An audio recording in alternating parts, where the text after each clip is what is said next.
डाकिया इस साला गांव में कोनो लोग तो ये नहीं के साला नया नया बहाली बोल को वो मेहरारू काला पर चलो तनी देखा तनी साला पूछा तनी कोनो से ओ डाकिया ओ अपना अपना ले लो मोस्त बाहर निकल मोत पछताओ मरा ये हेती बानू बाटे नु जानता रे बोली डाकिया अभी तकले हमार चिट्ठी लेके ना आई हां आवे दियो कर व्यवस्था होई सही कहत रे होई व्यवस्था कइल ले हां होई मुझे चिपीली केने रे साला हो दे एगो लौकता चल तनी पूछा नहीं फुलवा देवी के घर कहां बा अच्छा चलो ए भाई तू एड्रेस बता देबो एड्रेस बता दे हां केकरा करे जाक बा फुलवा देवी के घर है अच्छा तोहरे नाम भतुआ राम हो हाँ हमरे नाम हो साला जब घरे के लोग लाड़ सराय नाम धो दे तो एकरा में कथी गलती ए लाड से चलो बड़ा केकरा करे जाक बा ए फुलवा देवी घर है फुलवा देवी के घर जाक बा हां तो है ने आबो लगे है ना है ना भतुआ राम नाम हो ना हां हेजन से धो लो आ सीधे हे तरह चल लिया ठीक बा देखो तेरा बेरी हां बेरी लोकता हां बेरी के आगे जस्ट हां पहले बात सुन हां बेरी लोकता हो दे बस हम समझ गए और पूरा बात सुन के जो फुलवा देवी के घर जाक बा हां और बेरी लोकता ए तो हम समझ गए तो तार बात का नहीं पूरा बात सुन के जो हम सुन गए नहीं तो काहे तार बात सुनियो ले पहले सुन बात और बेरी लोकत बा ठीक बा ए हम चल जा मर जा कहत नहीं पहले बात सुने के समझ में नहीं क्या होत और बेरी लोकता तेरा घर में तू मारा और बेरी लोकता बेरी ओइ जब से सीधा है ना तो ही ना ढुक जा मैं रानी की मेरा पीटा गई नहीं मैं घर में साला सारू पोस्ट लेनी हो बेरिया कहां बाटे हदे बाटे ए में ढुके बा का साला पीटले को तो का मने बतैले का रास्ता चलो हइरा रास्ता का एमे ढुक जाई चलो ओके बाबू चिट्ठी लाला अपन ओ फुलवा देवी ए ये फुलवा देवी का घर हो ए ये फुलवा देवी का घर हो क्यों बा घर में पंचो मेहरारू कहला में फंस गई नी ए क्यों बा पंचो कम पैसे ना होता माई नाच लिया होइल दासा साला होने तो झापा मुझसे मुखिया जो होता रहो अरे का हरे 15 के बेटा अरे चिट्ठी आला चिट्ठी ना देला सटे अरे बाप रे बाप ये हमारो में चिट्ठी में पैसा रोला आवे लो लेके दिखा गोल ढकी हमारी इधर कैसे मिली हो ये 15 के बेटा पकड़ ना उकरे करे जाता नहीं मुखिया चिपकी लिया केने रे साला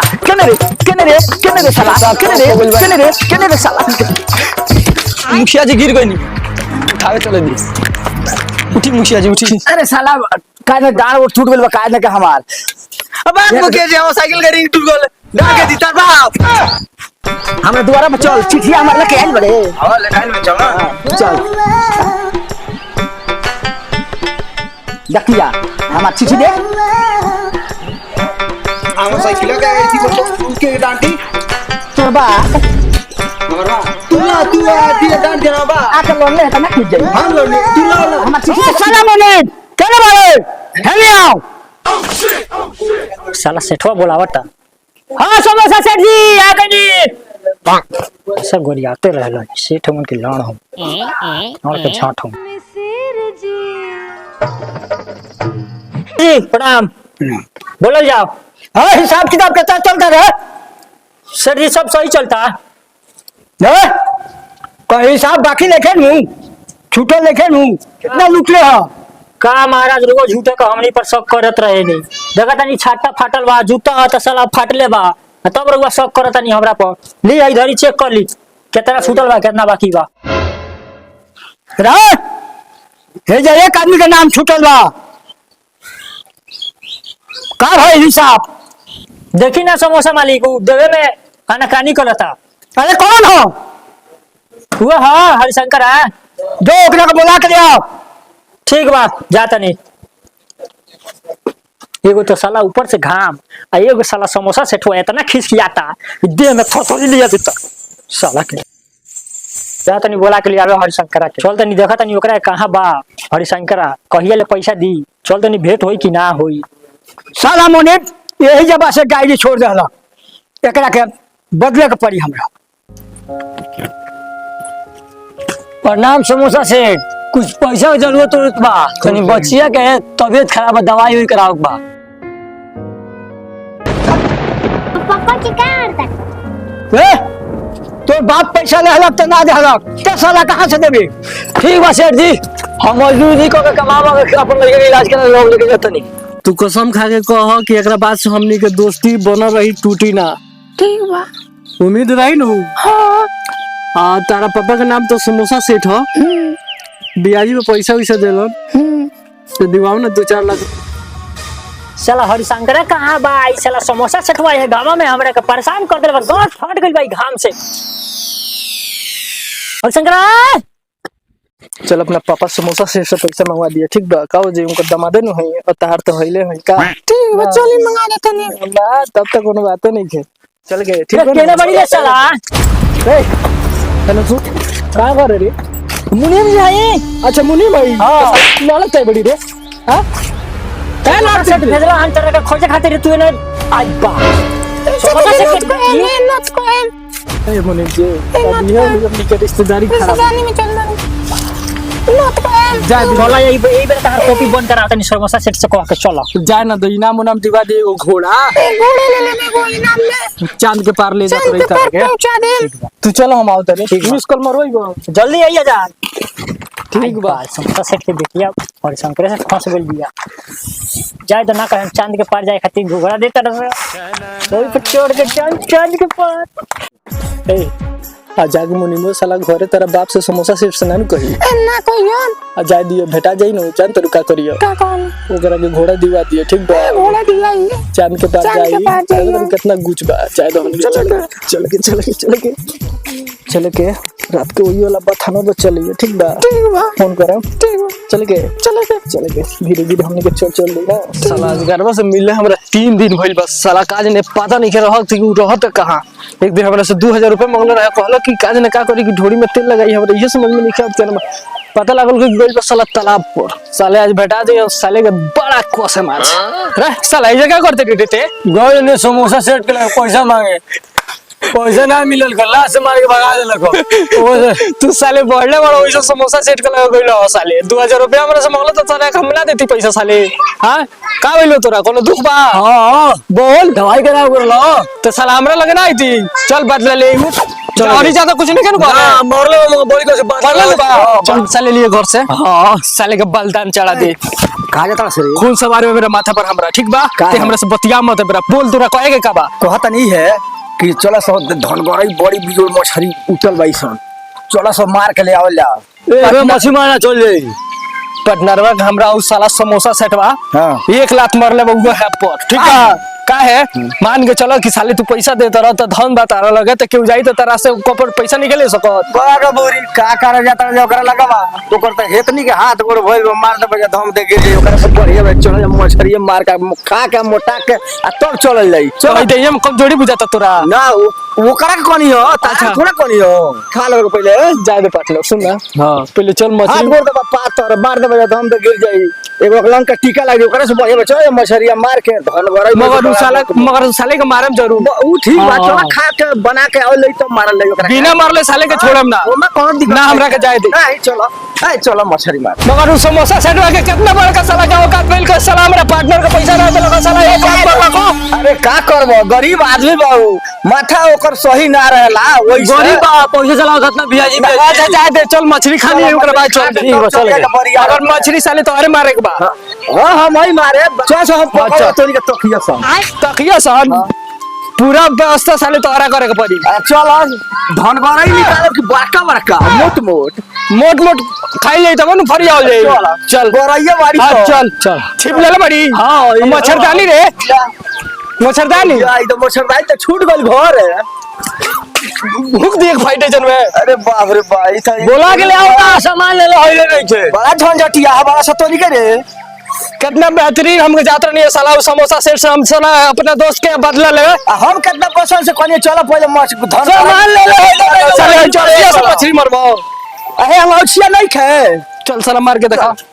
आ तारा का साले पोखरा में डुबकाओ तनी अरे बाबू अकेला चल बानी चल ना बाजल मछली तो आज हुकाई होई के तार चवड़ा चढ़ का दे बाबूजी दादा रही कितना ही भड़कताई सन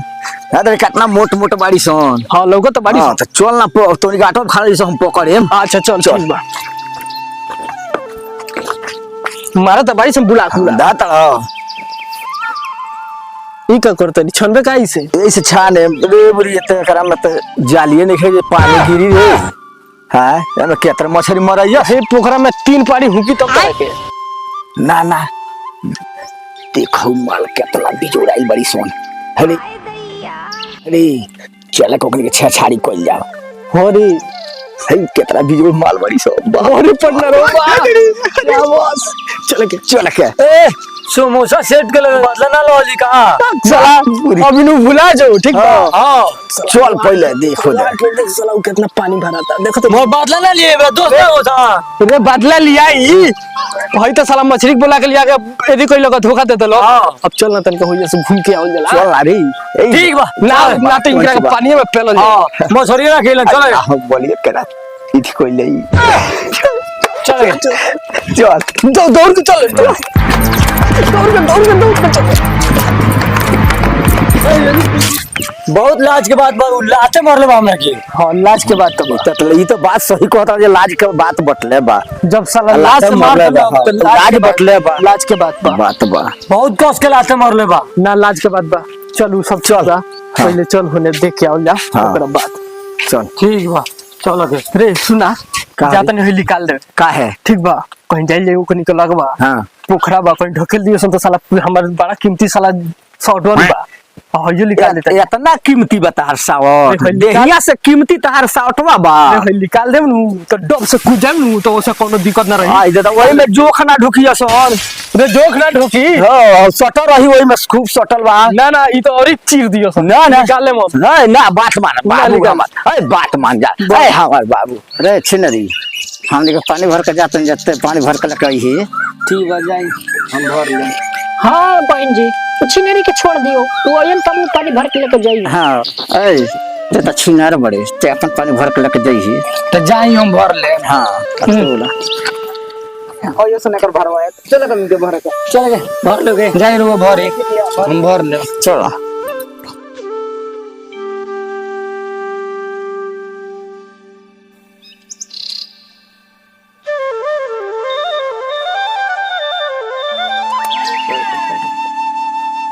ए चाची का हमार मालवा आई रही हां आइल जे होई जे बिया छिनरी अब कहो छिनरी बैठल भी टंच लगत रु अरे वाह तो हम ही तारा खतरा निमन लागत निका सुनो ना आय लाज के बात बाकी उसे कहियो मत ना ना कहे हई कौन होची अरे वही छिना रही है शर्मा तो बाल ना हई कौन ये जाने तो जगह लगती है अच्छा कमलेशो को होगी हां कबले सक हो गई है कलम हो जी इसने भी धीरे धीरे जाई ए रोज से ढेर दिन से भेंट नहीं अब बात छोड़ी जाता नहीं का जाई ए चाची का चलो ना उधर लगा उधर लगो हम जा का कर लब खराब का चलो ना चल देखिए घोलिए मत फूट जा ना खुद जाई का ना फुटी हो खुद ही पुतनी रहा खोद पर ए चाची का मुंह पर से हाथ हटाओ ना तो कह मगर बहुत लाज के बात पर कहियो मत ना कहे ओकरा से ढेर दिन से हम प्यार करेले कितना दिन से करल लगभग बुझाता कि अड़ाईसे बुझाता कि 26 बुझाला कि कुछ हो जाला ना उतना दिन से। ऐसे अच्छा ऐसे और कुछ कोची को कर निमित ना हो तू ना समझू बुढ़ा चलो मगर तू तो टाइटे बुझाता रे कुत्ते से। अरे का करी हमें डरवे से नहीं खा चला बाबू हो गया तो हम लोग पहले बड़ी छबीली रही आई बा अरे हाँ अरे 4 गो रखल रहनी एगो के चलावेला सही है का अरे अरे सुन हाउ देख दे धरी तनी आई बा जान पहचान नहीं के का ना ना ना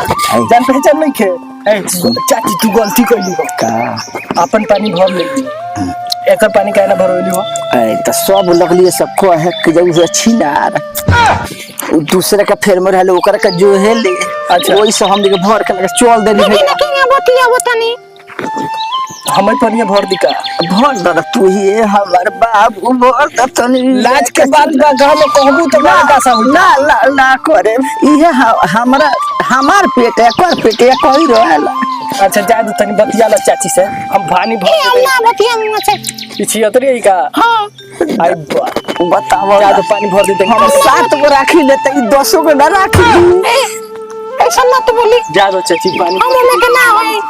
ना तो बोला के ले चले तो कोती है कि जो हम इनका से ना बतिया तो चल देते अगर माई सब पानी ना ना ई गलत बात हो जाए माई से मत कहियो घर के बगल के बात बा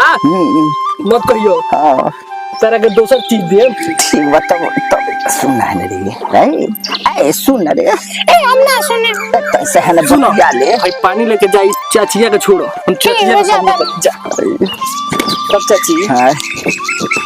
कहबू ना नहीं ना ना का बात बड़ा लजाता रहू अरे का कही हमरो मरद वही लायक बा बाय बाय बाय बाय जाते नहीं ठीक हो जाए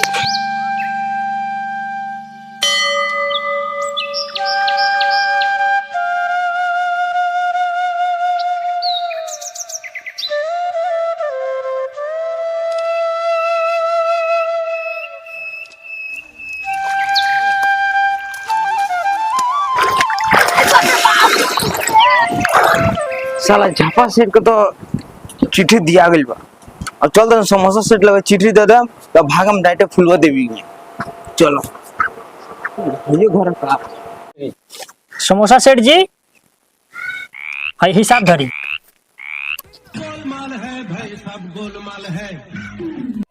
है साला अभी कहा हमरा के हिसाब दे बाड़ी रे खाली कापी थमावले बाड़ी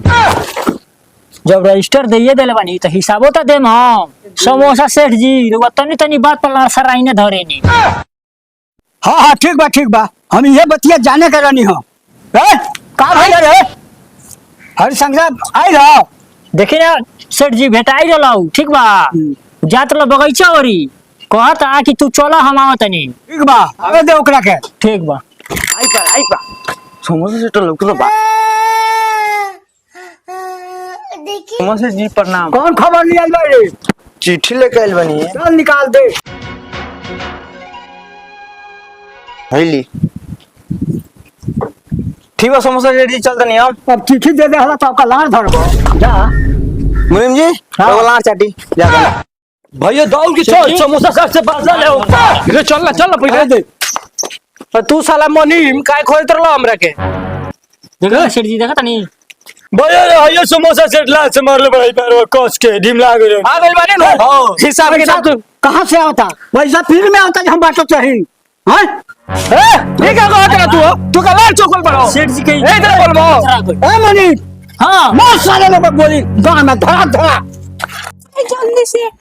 सेठ जी धड़ाक धड़ाक गोली मारे तक नहीं कोनिया चराक फाट जाई तो रे साला गोली के कोई बा मार गंजे धड़ा धड़ा तक ये गांव में बोली ये मलवा आई ने छुटकी ने ए साली रो बड़ी का ऊ खौ दोरो के हो पापा जी बाकी यार बड़का कांड हो गेल बिहान तोरा से मन लो मार के ए साला के गांव में बोली बात कही हमरा जाते नहीं हम फिर करूं यार बाबूजी देख रे बनुआ है ना देख ले लो मार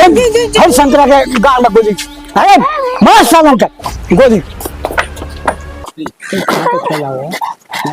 तो हाय दोस्तों, आप लोग कैसे हैं? उम्मीद है कि आप लोग बहुत बढ़िया होंगे। तो आप वीडियो देखे हैं, आप बताइए कि वीडियो कैसा है, कमेंट कीजिए, लाइक कीजिए और सब्सक्राइब कीजिए, दबा के शेयर करिए, दबा के शेयर, घंटा बटन को जरूर दबाए, टन टन। सब्सक्राइब भी कीजिएगा लोग। बाय हम लोग बेतिया जिला नरकटियागंज पश्चिमी चंपारण से है लोग।